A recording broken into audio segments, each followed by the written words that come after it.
diadvokasikan terus-menerus. Itu salah satunya adalah dengan program seperti ini. Jadi saya buka pertanyaan boleh ya Mbak Arya? Monggo, monggo. Kalau ada yang mau bertanya, silakan, boleh langsung dibuka kamera dan audionya, atau bisa dituliskan di di chat gitu.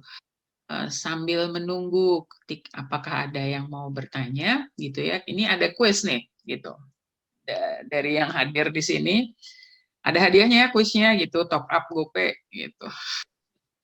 Kecil aja tapi ya gitu, tapi ya lumayan lah gitu. Top up GoPay 50.000. Pertanyaannya gitu ya, pertanyaan saya, ada berapa jenis besar pengelompokan di dalam Down syndrome? Jumlahnya aja. Silahkan tunjuk tangan atau wave gitu ya, direaksi, nanti baru saya tunjuk untuk bicara. Ini ada 11 orang yang ikutan langsung di sini, gitu ya. Ada berapa pengelompokan besar tadi jenis dari kondisi Down syndrome? Jumlahnya aja, nggak usah disebutin kelompok apa aja gitu. Tapi ada berapa pengelompokannya? Silakan. Norma mau coba? Norma Alfrida. Ada berapa? 2. Oke. Nggak kelihatan tangannya? 2 ya? Gitu. Oke, 2. Ada lagi yang lain? Oh, oke. Ini siapa nih? Ada yang menjawab? Ibu Herawati. Oke, menjawab 3 kelompok. Ada lagi siapa nih? 1901 tuh. Ibu nggak baca. Itu juga 3 kelompok. Oke. Ibu Heni, ya 3 kelompok ya Bu. Ya, ini Mbak Norma masih kurang 1 gitu, tapi nggak apa-apa. Jadi ada 3 kelompok gitu ya, pengelompokan jenis Down syndrome. Ada tadi kalau nggak salah ada trisomi 21, benar ya Mbak Ari ya? Iya. Itu yang paling banyak gitu ya populasinya gitu. Lalu ada mozaik gitu ya.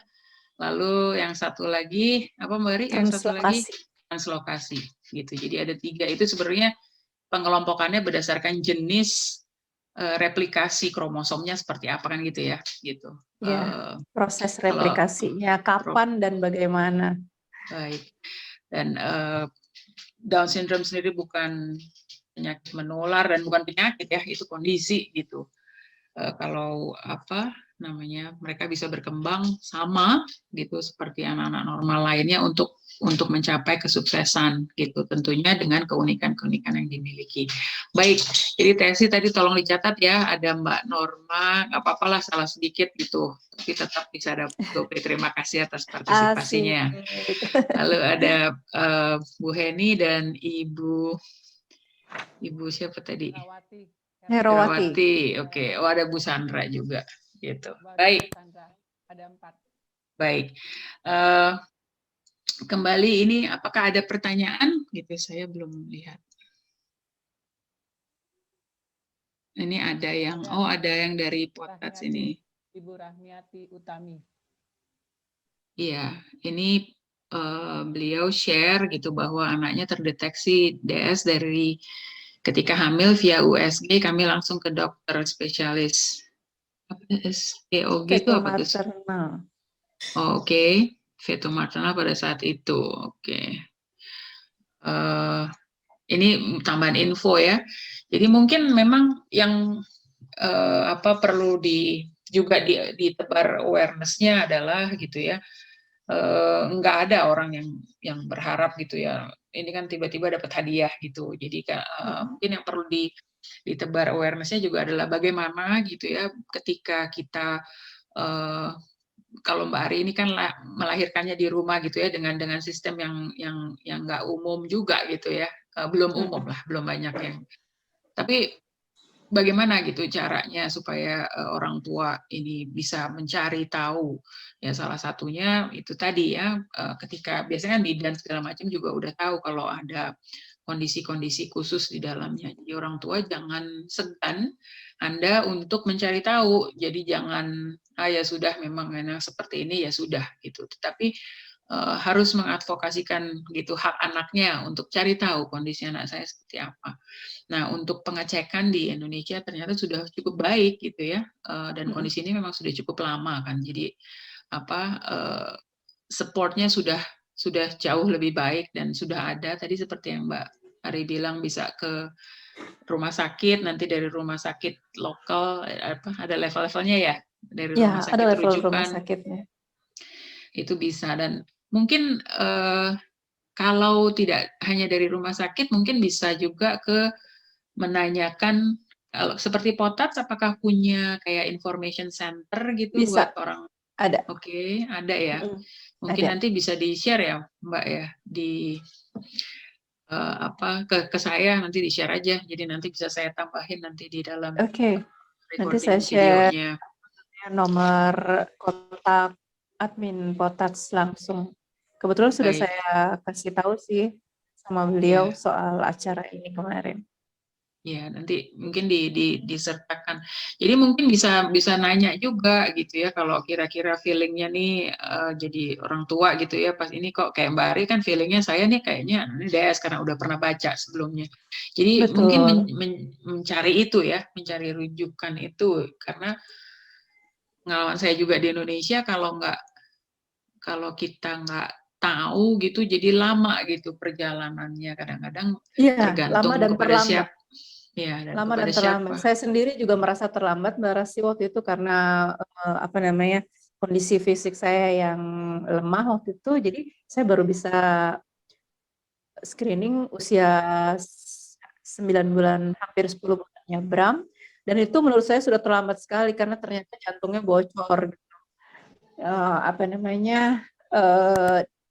Untuk yang lain-lain, screening jenis lain, mungkin nggak terlalu ini, tapi terutama yang jantung itu kalau sampai terlambat kan di kondisi yang berat juga sungguh bisa menyesalkan lah gitu. Karena banyak Iya. juga teman-teman yang terlambat tahu, kemudian tiba-tiba anak-anaknya sudah nggak tertolong gitu.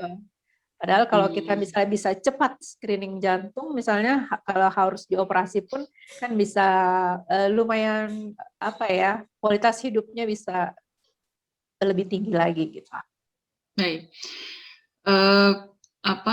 Untuk lifespan gitu ya, kalau memang tergantung di mana kita tinggal ya, salah satu faktor untuk lifespan. Tapi lifespan dari anak-anak dengan kondisi Down syndrome ini cukup baik ya.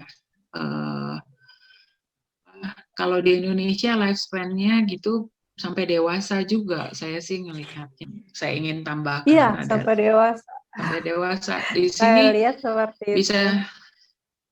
di sini bisa sampai 80 tahun. Jadi saya pernah kerja di 80 ya. sini waktu masih kuliah lah ya. Saya kerja dengan di sini ada support living namanya gitu ya. Satu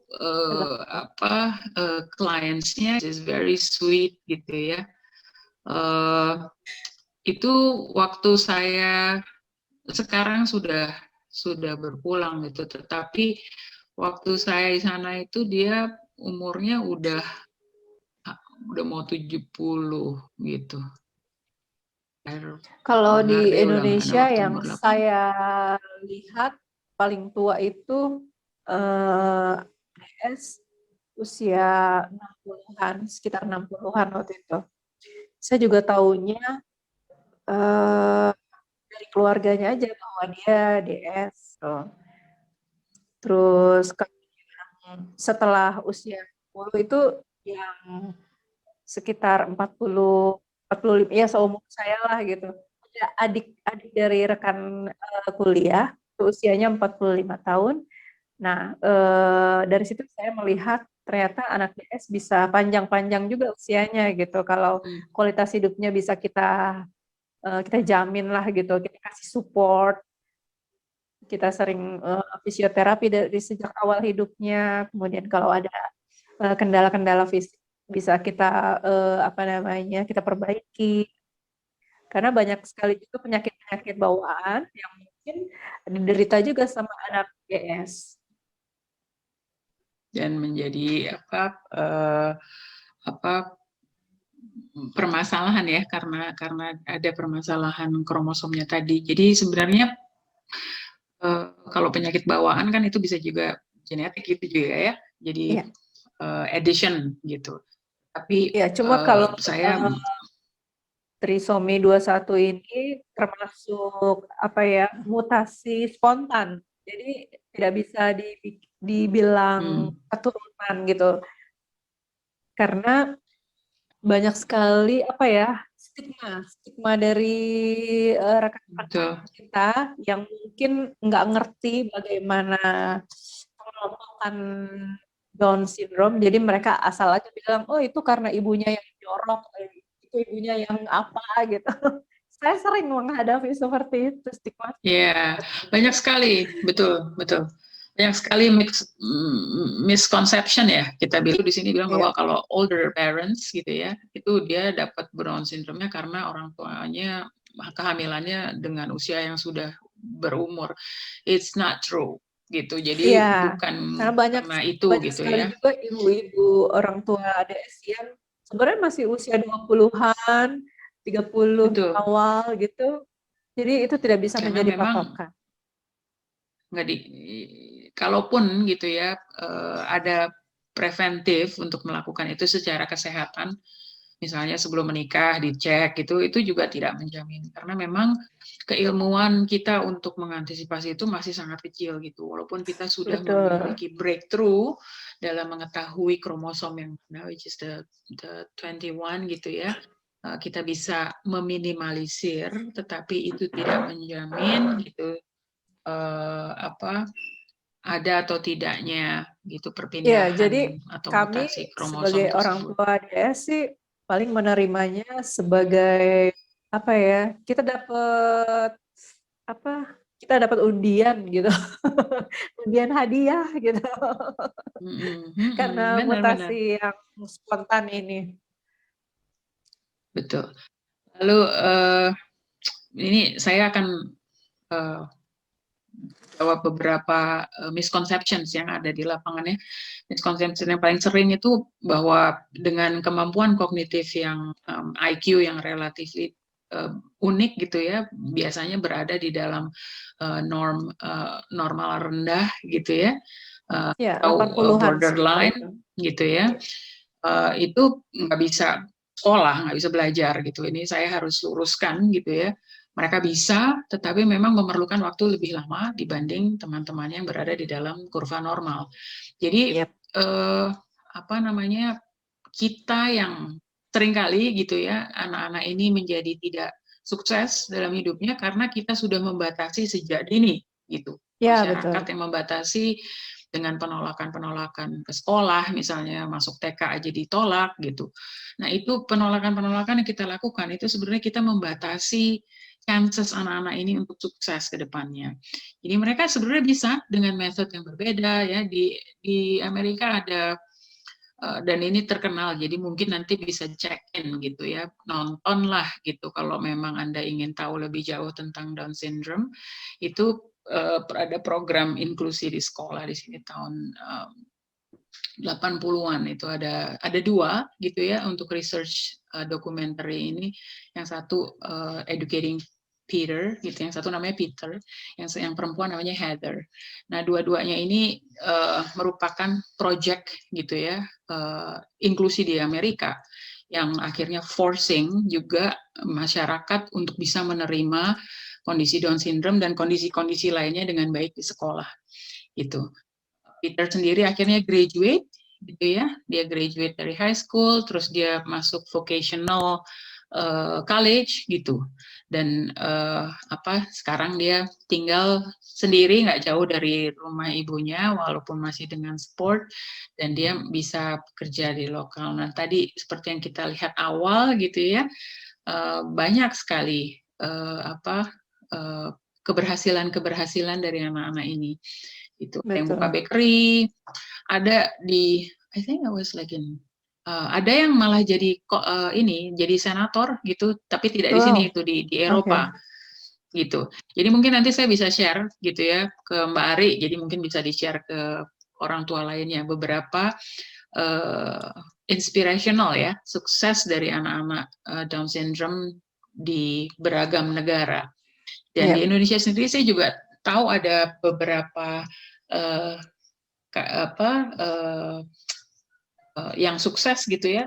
Ada atlet Down syndrome Ya, seperti Stephanie, itu dia atlet renang gitu ya. betul.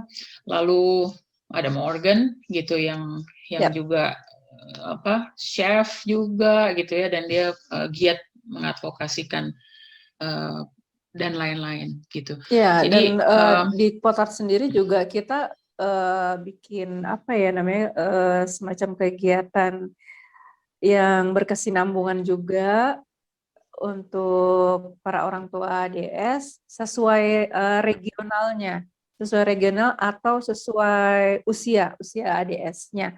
Dari situ saya juga bisa tahu informasi-informasi bahwa ada anak-anak ADS yang sudah remaja menuju dewasa juga sudah diberi apa ya fasilitas magang pekerjaan di beberapa tempat seperti hotel atau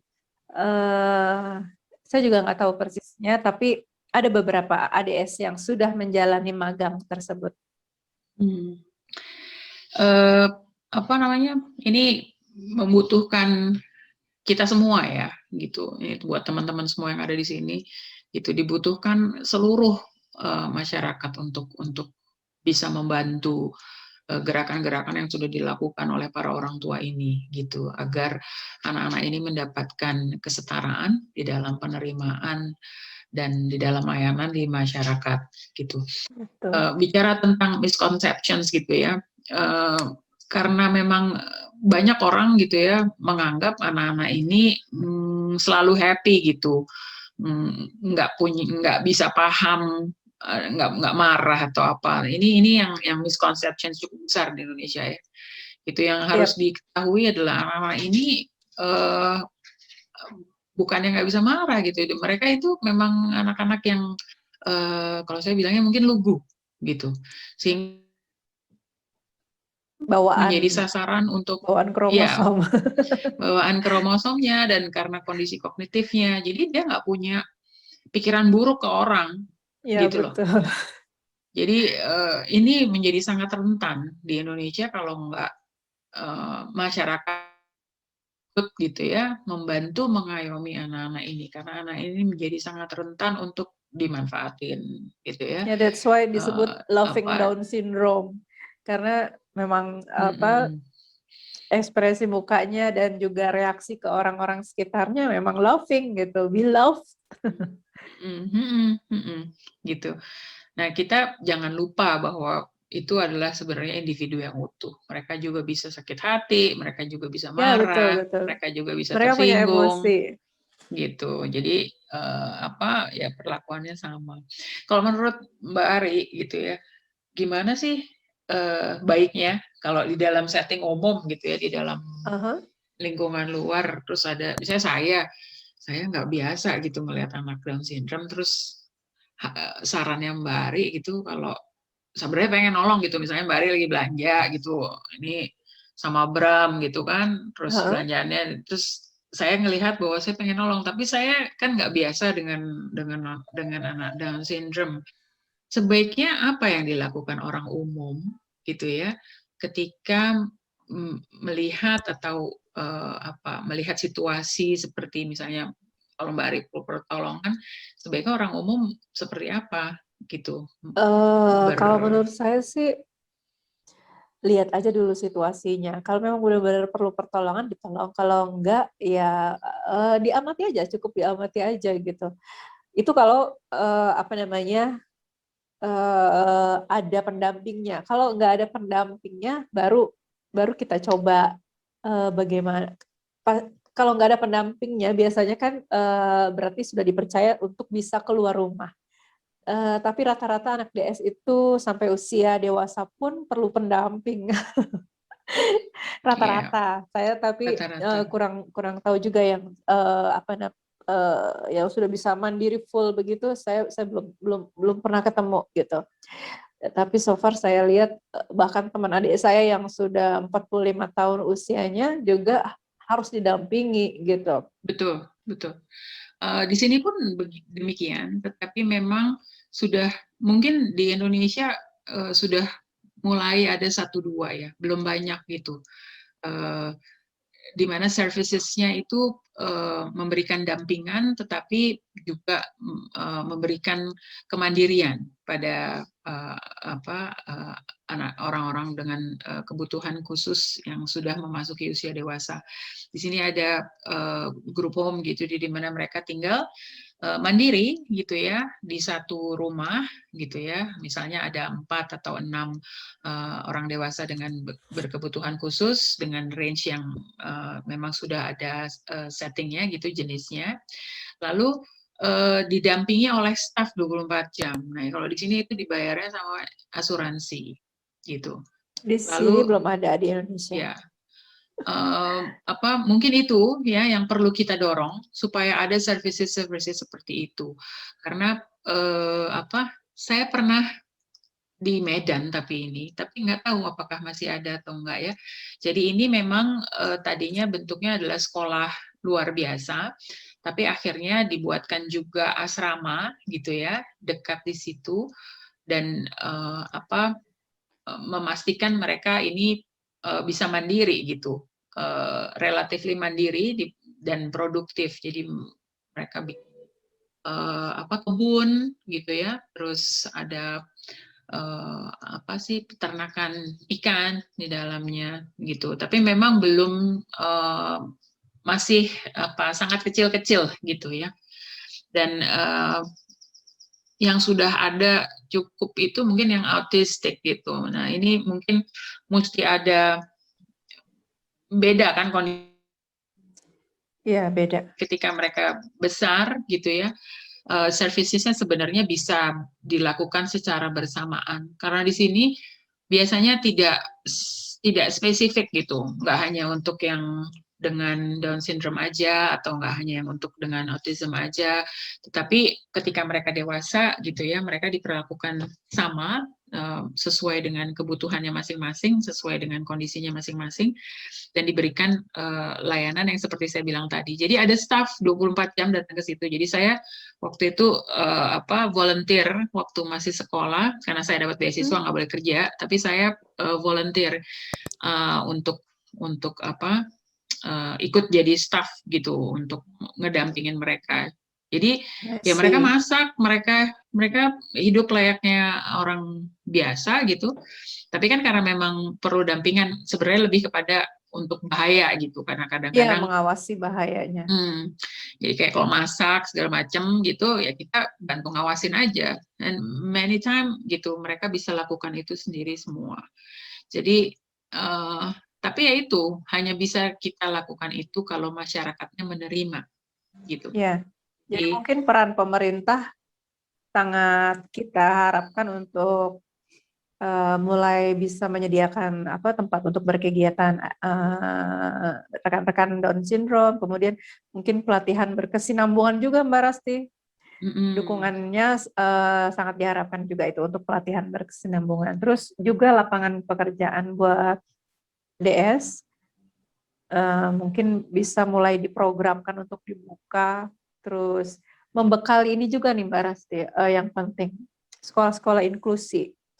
Ya, perlu sekali pembekalan untuk pengetahuan mendidik ADS, karena kan ya mungkin khususnya ADS, pada umumnya yang lain juga, karena beda, kadang-kadang beda juga gitu kebutuhannya gitu. Oh iya, satu lagi mungkin edukasi dan sosialisasi tentang Down syndrome ini juga penting dilakukan di tingkat puskesmas atau posyandu, karena kan prevalensinya cukup tinggi juga di Indonesia gitu. Betul. Kalau prevalensi di sini aja tinggi kan by default ya, di tempat lain begitu juga. Jadi Iya, mungkin bisa jadi. memang perlu ya ada penyuluhan atau dampingan pemahaman yang lebih baik di area puskesmas ya. Dan Betul. mungkin juga pengecekan yang affordable ya. Jadi kalau dari BPJS sudah ada pengcoveran untuk itu, which is good gitu. Tapi mungkin khususnya untuk pengecekan kromosom gitu, harusnya pengecekan kromosom sebenarnya ada dukungan juga dari BPJS, Mbak, untuk pengecekan kromosom, tapi tempatnya itu tertentu. Jadi kalau di sini kita bisa gratis asal minta rujukan dari rumah sakit harapan kita gitu. Jadi kerepotannya mungkin di situ, dari berbagai daerah mungkin harus minta rujukan dulu ke endokrin, bagian endokrin rumah sakit harapan kita gitu. Jadi di situ pasti repotnya kalau mau didukung BPJS. Ini Mbak Ari relatif dekat dengan ibu kota ya, gitu. Iya. Saya mikir kebetulan kemarin bagaimana dengan Depok, teman. Ya. Sekarang saya domisilinya di Karawang. Jadi itu salah satu mungkin kendala juga sih buat saya. Seharusnya tahun 2016 saya sudah pindah ke Karawang. Hanya ketika setelah melahirkan Bram itu ternyata dia punya keunikan dan perlu screening. Saya langsung cari informasi dokter-dokter screening yang diperlukan di Karawang tuh nggak ada gitu. Dan sampai sekarang saya lihat minta rujukan untuk ke dokter spesialis tertentu, misalnya kalau yang diperlukan Bram itu jantung anak, karena kan kita harus ke jantung anak, bukan jantung dewasa kan gitu, itu nggak bisa di Kerawang, nggak ada gitu, jadi harus ke Cikampek atau Purwakarta gitu, dan itu jenjangnya panjang juga gitu, cukup merepotkan apalagi di masa pandemi seperti ini. Nah di masa pandemi ini juga kan sebenarnya tingkat kesulitan merawat ADS juga cukup tinggi karena rentannya imunitas dia harus kita jaga banget di masa pandemi, sementara kebutuhan fisioterapinya juga meningkat gitu. Jadi kita harus istilahnya mandiri gitu Mbak Resti, untuk belajar fisioterapi juga, ngajarin anak-anak gitu jadinya. Jadi di rumah ya dilakukan. Iya. Itu nggak ada services yang datang ke rumah atau datang ke kelurahan atau apa gitu? Oh, nggak ada ya. Oke. Mungkin itu bisa harapannya ke depannya itu bisa dilakukan ya, karena saya ngebayangin kalau yang di dekat dengan ibu kota aja masih struggling gitu, bagaimana dengan mereka yang jauh dari kota besar gitu ya, atau ada jauh dari kota kabupaten untuk bisa mendampingi anak-anaknya atau memberikan servis untuk anaknya dengan baik. Baik, apakah ada pertanyaan dari yang hadir atau Ibu Rahmiati mungkin ada yang mau di-share, Bu? Iya nih banyak orang tua DS juga kayaknya. Silakan loh kalau mau share. Bu Rahmiati. Oke. Pengalamannya kan beda-beda ya setiap orang tua. Kalau saya boleh tanya gitu ya ke Mbak Ari, ini kita masih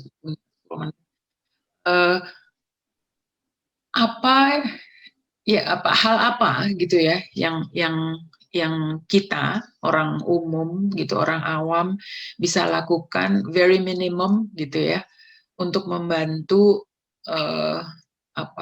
dampingan dan pengembangan populasi gitu ya Down syndrome untuk bisa mencapai potensinya secara maksimal. Kita nih sebagai orang awam sebaiknya ngapain? Mungkin untuk yang membantu. pertama kali menerima apa adanya dulu, segala apa namanya, kekurangan anak DS dan mengerti bahwa itu bukan penyakit menular dulu, jadi nggak menghindari. Terus kalau misalnya ada pekerjaan-pekerjaan yang sekiranya dalam lingkup yang bisa dikerjakan anak DS, mungkin bisa memberi kesempatan juga gitu. Kalau kita adalah misalnya tokoh masyarakat yang punya akses ke situ, seperti itu Mbak Resti. Jadi membuka peluang yang sama paling tidak ya buat betul. anak-anak ini. Karena secara sekolah gimana? Kalau untuk sekolah, apakah mudah mencari sekolah untuk Ananda? Sekarang Ananda belum ya. Tapi kalau nanti sudah waktunya gitu, kayak sekarang untuk pendidikan PAUD yang dari pemerintah itu menerima anak-anak dengan berkebutuhan khusus atau anak-anak DS nggak? Kalau tingkat PAUD kayaknya masih apa ya, jumlahnya masih terbatas yang disediakan pemerintah Mbak Rasti. Yang ada PAUD-PAUD yang swasta dan kebanyakan sih nggak menerima gitu, bukan inklusif gitu.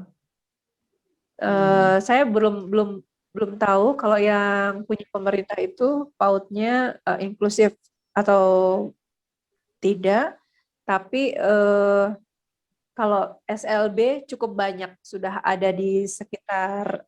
Jadi saya ngelihatnya dari Google aja, Google Map. Oh ada SLB, oh, SLB ini, SLB itu. Jadi apa persentasenya tuh masih apa normal gitu untuk lingkup area tertentu gitu. Tapi saya kurang tahu untuk daerah pelosok. Gitu. SLB-nya jadinya SLBC ya? Atau Saya kurang tahu. Tapi atau seluruh SLB? Sekarang kan di Indonesia model sekolah ada sekolah luar tahu biasa bedanya, yang Mbak zaman Rasti. Oh oke. Biasanya yang C itu untuk permasalahan kognisi gitu. Oh, I see. Jadi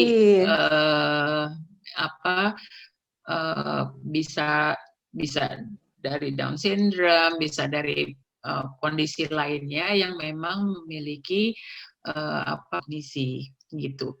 Jadi mungkin ini juga info tambahan ya gitu. Tapi saya nggak tahu juga sekarang di Indonesia ada sekolah khusus. Jadi selain SLB ada sekolah khusus. Nah ini biasanya sekolah khusus dia akan declare gitu apa saja yang mereka bisa tangani. Jadi sekolah khusus ini berkembang lately gitu ya, terutama ada sekolah-sekolah khusus autism, sekolah khusus untuk anak SLD gitu. Nah, ya, betul. mungkin gitu ya, mungkin itu juga area yang mesti dilihat apakah ada sekolah khusus yang memang untuk anak-anak dengan kondisi Down syndrome. Mungkin itu juga fungsinya bergaul di Potats gitu.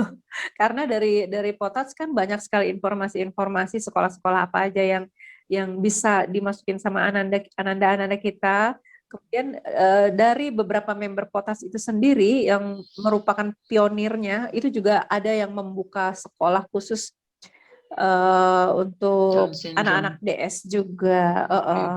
Good. Gitu mungkin alternatif ini harus didorong ya gitu.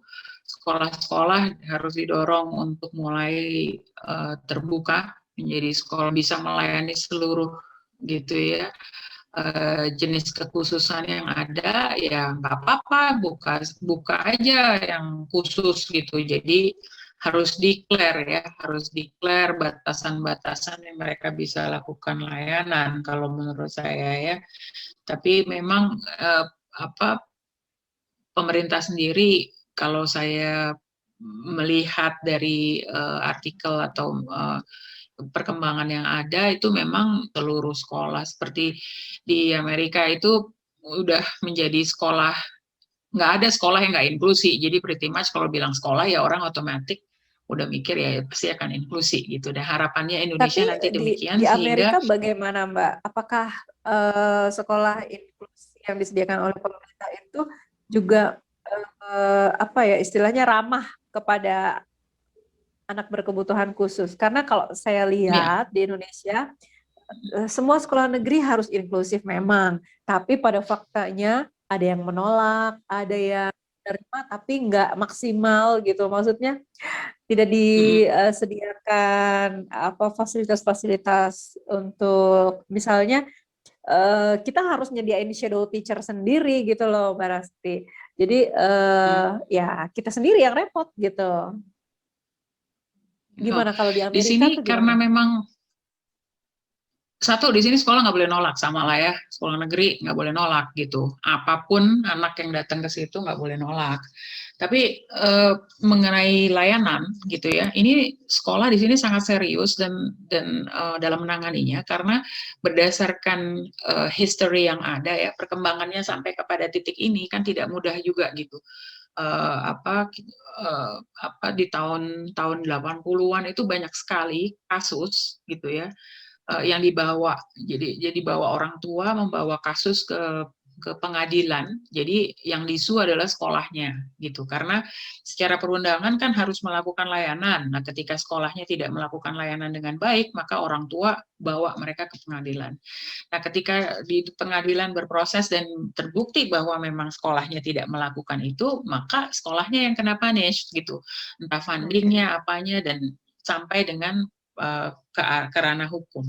Jadi menurut saya gitu ya, ini yang saya juga sering advokasikan juga gitu bahwa sekolah ini kita punya aturan pendidikan. Nah, sementara aturan pendidikan di Indonesia ini belum gitu ya ada reinforcement untuk konsekuensinya.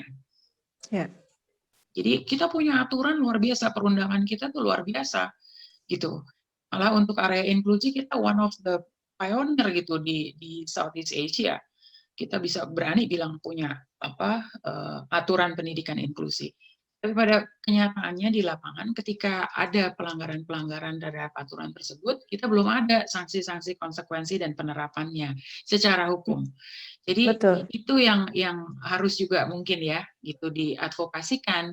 Kalau di Amerika itu menjadi hal yang serius karena kalau saya melihatnya selain ada gerakan-gerakan anti diskriminasi ya yang terkait dengan racial issues, tetapi menjadi inklusifnya itu gitu ya, masuknya dari pintu itu tetapi menjadi inklusif dan seperti sekarang ini itu karena sebenarnya saya melihatnya powernya dari gerakan orang tua gitu, gerakan orang tua dan masyarakat. Jadi support group seperti support group yang untuk anak-anak Down syndrome, support group untuk anak dengan kondisi lainnya itu sangat gigih gitu memperjuangkan. Jadi kalau sejarahnya inklusi di Amerika itu sebenarnya lebih kepada karena di sini memang ada permasalahan diskriminasi rasial gitu ya. Awal-awal ada diskriminasi antara yang berkulit hitam dengan berkulit putih, nggak boleh bersekolah yang sama, nggak boleh ada di tempat yang sama. Akhirnya dijadikan akhirnya terus mereka melakukan perbaikan perundangan dan lain-lain sehingga mereka boleh berada di dalam satu sekolah. Nah, di Amerika sendiri untuk anak-anak berkebutuhan khusus pada awalnya seperti di Indonesia nggak boleh masuk ke sekolah umum, dia hanya boleh masuk di sekolah khusus. Nah, ketika terjadi gelombang perubahan bahwa warna kulit sekarang boleh masuk ke dalam satu sekolah yang sama, maka orang tua dengan anak berkebutuhan khusus bilang, loh, anak saya nggak ada masalah sama kulit nih, tapi kan kamu masih nolak ke sekolah. Jadi gitu ya, sejarahnya tuh seperti itu di sini. Sehingga memang permasalahan diskriminasi dan inklusi dan diversity itu selalu gitu ya berproses terus sampai detik sekarang pun masih berproses. Nah, That's why ini menyangkut ini ya Mbak keberagaman dalam perbincangan ini. Betul gitu. Jadi di Indonesia saya melihatnya gitu ya, kita jangan ngikutin proses di sini gitu. Yep. Yang diambil yang bagus-bagus. Ya, saya ngelihatnya di sini untuk sampai menjadi perundangan itu gontok-gontokannya luar biasa sampai berdarah-darah gitu. Nah, kita sudah punya perundangannya gitu. Jadi ayo kita semua nih masyarakat juga mari kita bantu gitu loh populasi ini, terutama secara umum pendidikan gitu loh. Karena saya berada di bidang pendidikan, kadang-kadang saya gemes gitu. Saya bisa melihat bagaimana banyaknya gitu ya pelanggaran-pelanggaran peraturan maupun perundangan di lapangan yang dilakukan oleh sekolah, tapi yang memang nggak ada konsekuensi yang signifikan secara hukum, sehingga kita kayak bergerak di satu tempat saja, gitu. Jadi mungkin ini menjadi penting advokasi, ya, kata advokasi ini menjadi penting karena advokasi untuk anak-anak berkebutuhan khusus termasuk gitu ya anak-anak dengan Down syndrome advokasinya masih panjang sekali. Dibutuhkan kita gitu masyarakat umum untuk membantu advokasi ini gitu. Baik, ini 5 menit terakhir Mbak Ari, kalau ada pesan buat orang tua dengan anak-anak berkebutuhan khusus atau dengan khususnya dengan Down syndrome ya, karena kita merayakan awareness Down syndrome hari ini gitu, dan untuk masyarakat umum pesannya Mbak Ari apa nih? Silahkan Mbak. Apa ya? Mungkin kepada sesama orang tua Down syndrome, kita yang semangat aja lah dalam merawat anak-anak, terutama mungkin dibanyakin lagi mencari informasi atau memberdayakan diri supaya anak-anak kita juga bisa maksimal nanti potensinya gitu. Itu untuk sesama orang tua DS. Kemudian mungkin untuk pemerintah tadi juga sudah kami sampaikan juga, itu titipan dari rekan-rekan orang tua DS juga sih Mbak Rasti, bahwa mungkin pemerintah bisa mulai menyediakan tempat berkegiatan untuk anak-anak berkebutuhan khusus ini, yang tempat yang layak gitu, dan bukan hanya sumbangan dari orang tua murid aja gitu. Kemudian perlu juga dukungan pelatihan yang berkesinambungan untuk ADS yang sudah remaja dewasa, kemudian membuka lapangan pekerjaannya juga, kemudian membekali sekolah inklusif dengan pengetahuan bagaimana cara mendidik ADS, terus juga edukasi dan sosialisasi tentang DS sampai ke puskesmas dan posyandu. Itu Mbak Rasti. Baik, terima kasih banyak Mbak Ari atas waktunya gitu. Ini sudah malam ya di Indonesia, jam berapa nih? Jam 9 pas. Terima kasih banyak juga. Ya, di chat ada pertanyaan. Ada yang kasih yang share. Oke, boleh dibacain. Bu Rahmi, sharing anak kedua saya DS dan usia sekarang 8,5 bulan. Sekarang fisioterapi tumbuh kembang motoriknya. Sekarang baru tergabung komunitas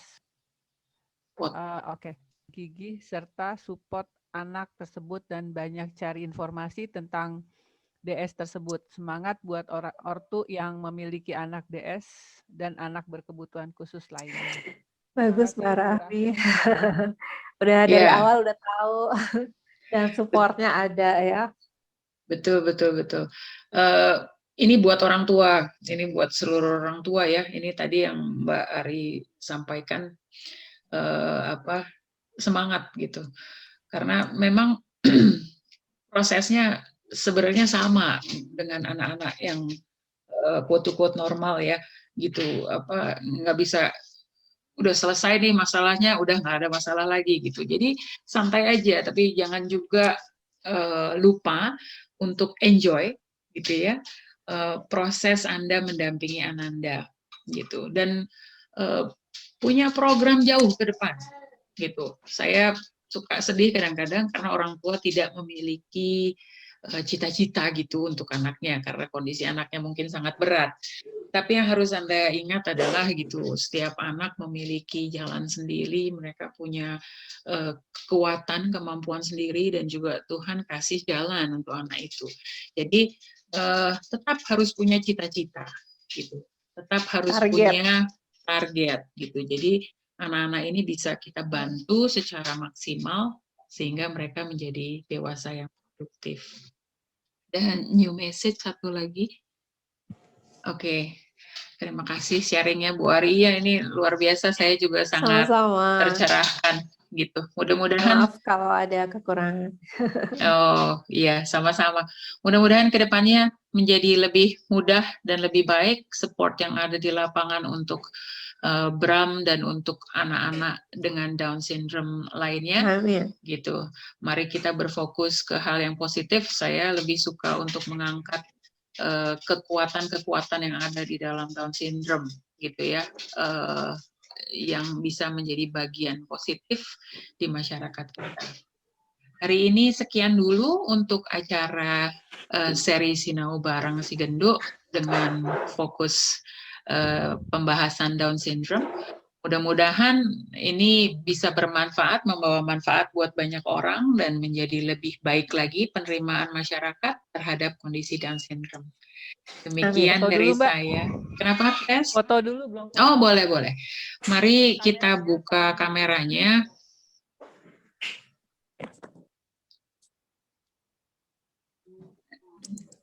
Bu Rahmiati, Bu Sandra, Bu Herawati, Niluh, Mia. Ini Samsung siapa nih? Oke. Ini terima kasih banyak juga sudah menyempatkan bergabung dengan kita. Mungkin kedepannya bisa kita lakukan yang lebih baik lagi gitu. Pokoknya kalau memang ada yang perlu dibantu di area awareness, silakan loh ya Mbak Ari gitu, sampaikan saja ke teman-teman di kota. 1, 2, enggak, kita foto ya. 1, 2, 3. Oke. Terima kasih banyak. Selamat malam, selamat beristirahat. Sampai ketemu lagi di acara lainnya. Terima kasih. Terima kasih. Terima kasih.